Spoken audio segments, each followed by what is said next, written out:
And now, let me introduce you to the Rotary International President's personal representative.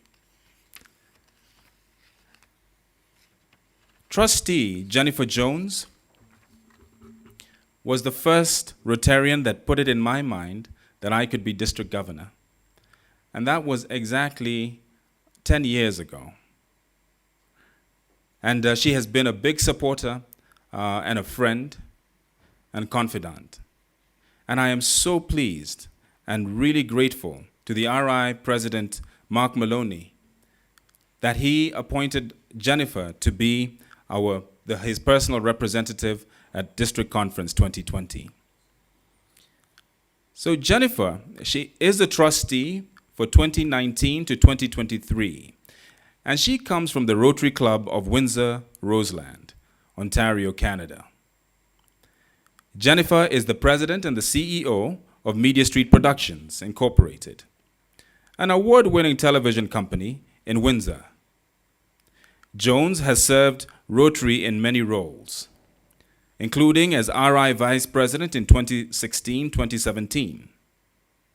She is the co-chair of the End Polio Now, Make History Today campaign to raise $150 million, and she has been the leader in cultivating experiential fundraising opportunities, such as Rotary's Polio Golf Day with Jack Nicklaus in Jupiter, Florida, USA, which raised over $5.2 million for polio eradication.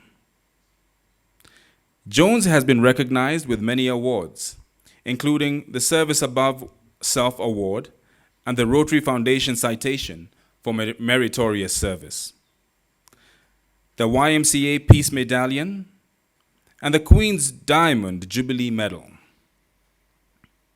And she was the first Canadian to receive Wayne State University's Peacemaker of the Year Award.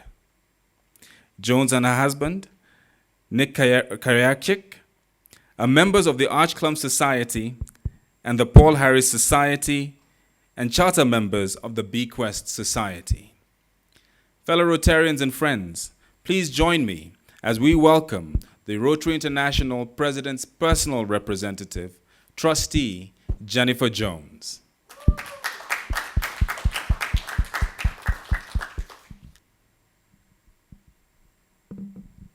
You mentioned it in the beginning of what you said, that I've been after you to become district governor for the better part of a decade. And I'm going to complete the thought so that everyone knows. I'm going to go on the record here.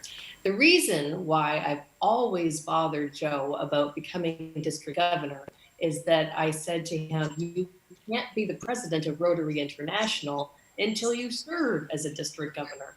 And so I have great hopes for you, Joe, because you're an incredible leader, a wonderful friend, and it is indeed a pleasure, as I said, to be here. You know, it's challenging times, and we have seen over the past, switch over here, we have seen over the past several months the ability for Rotary to connect in a way that we never could have imagined even 6 months ago. At a time when we're asked to be physically distant with each other, we have connected more profoundly than we ever have before. And I must say that it has been incredible to watch the activities that have been going on in your district. And I know that I want to give a shout out to Trustee-elect Geeta, who's there, and my good friend and colleague. And there's so many wonderful leaders on this call today.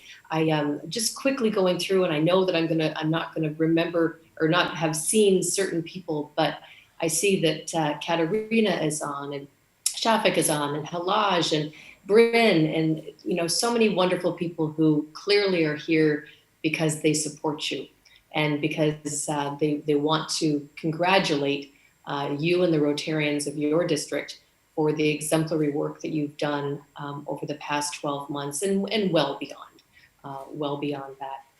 A couple of weeks ago, you had a letter that you posted on Facebook to DGE Patrick, And I shared that with on my own personal Facebook page because it was one of the most beautiful letters that I had ever read. And it really was about the fact that we build upon each other. And, you know, you have been really wonderful in being able to build up people around you and to empower them, to give them the space to be able to grow and to do what needs to be done. And right now is a time when lots needs to be done. And, you know, back at the beginning of May, we had Rotary International hashtag Rotary Responds, a telethon to raise money for COVID-19. Now, you were already well down the path of taking care of issues in your own country and beyond, the countries that are part of your district. And you were featured, you were highlighted. And one of the best highlights, I would say, of the entire telethon was your team talking about how you engaged with government and how you took action. And quite candidly, you are, you know, heads and shoulders above the rest of many, many different districts and countries in coordinating that response and working hand in glove with your government. And so I salute you and I congratulate you for all that you have done for the people of your district. Now, the one thing I will tell you is I have not yet been able to check this out, but 63 clubs chartered during this past year. I'm gotta guess that's gotta be a record. Like I'm guessing it's gotta be like right up there at the top. And, you know, I'm sure that everyone who is watching, who follows you on Facebook, it's been so much fun every single time we see breaking news. And then I know exactly what the next words are. It's that another club has been chartered. And that is so profoundly brilliant, not because of the numbers, but because of the people that you have now invited into our organization that will hold the core values true in their heart of what it is that we believe to be as Rotarians. And so, you know, you have welcomed and opened a world of opportunities. You've opened opportunities, our next year's theme, to hundreds and hundreds of people. And, you know, that is truly spectacular. Now, I want to ask Nick to come back in just for a second because I want him to reflect upon a little bit of time that he spent in your district in Ethiopia just about 2 years ago. In Ethiopia, he was part of a vocational training team there. And I just wanted him to offer a couple of thoughts about that. Well, first of all, congratulations, Governor Joe, on an incredible year. And one of the Rotary clubs that was chartered was where you are, morning for us. I want to conclude with a story. And I'm a big fan of storytelling because I believe that when we share our stories with other people, it helps to create like-minded people who want to join with us. And so sometimes I think it's one of our best membership opportunities to grow Rotary by sharing the things that it is that we do. And so as Joe is finishing and completing his term, it's making me reflect back on the time that I served as a district governor in 2007, 2008, and just a few years ago.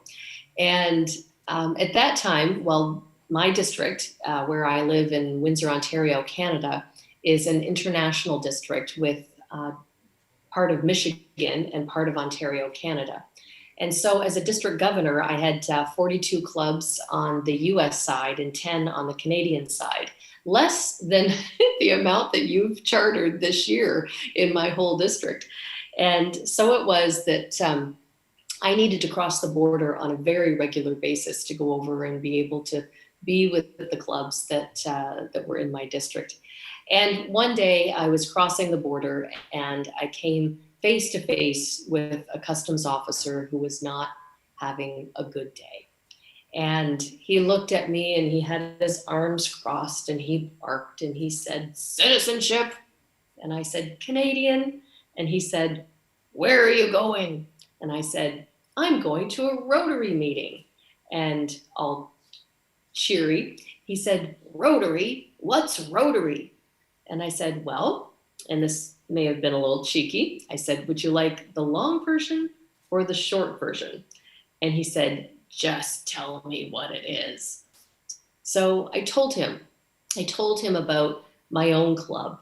I told him about the projects and programs that we were working on and the fundraisers that we were doing. And he started to lean in a little. And then he wanted more. He said, "What else do you do?" And so I told him about our areas of focus. I told him about clean water and health and hunger and literacy and polio. "Polio? Polio's gone." And I said, "Yes, sir. Polio is gone from many parts of the world, but it remains endemic." At that time in 4, we now know 3 technically, 1 coming off very, very soon, and I'll talk about that in just a second. And Rotarians are working tirelessly to ensure that every child receives those 2 life-saving drops. And he leaned in more. He said, "What else are you doing?" And I told him more. And he said, what are you going to do about AIDS?" And I said, "Well, sir, Rotarians are working on AIDS and malaria and tuberculosis and so much more." And then he looked at me and he paused and he said, "You mean to tell me that there are that many people in the world with that much extra time on their hands?" And I said, "No, sir. There are that many people in the world with no time on their hands who are committed to doing this good work." And again, he paused. And he looked at me and he said, "You have made my day." And I said, "No, sir. You have indeed made mine." And without a word of a lie, he had a tear in his eye and he said, "Please thank the people. Please thank the people." And so today, it gives me an opportunity at your district conference to be able to say thank you. Thank you for all that you have done. Thank you for all that you're going to do. Thank you for being people of action. And thank you so much for everything that you have done over the past year to make a difference in your communities and to help change people's lives. You know, I mentioned polio in there, and you know better than I do that this coming August, we should be seeing the official certification of Nigeria as polio-free. And, you know, that's not just Nigeria polio-free. That means the entire African continent is going to be polio-free. And what a celebration that is. What a milestone, what a monumental undertaking that has been. And I know that many of you have worked directly on the front lines making that happen. And so my salute, my hats off to all of you for what it is that you're doing. And again, my eternal gratitude. So thank you so much for allowing us to be part of your conference. And Governor Joe, I will turn it back over to you. And I'm looking forward to participating and enjoying the rest of the conference. So thank you very much.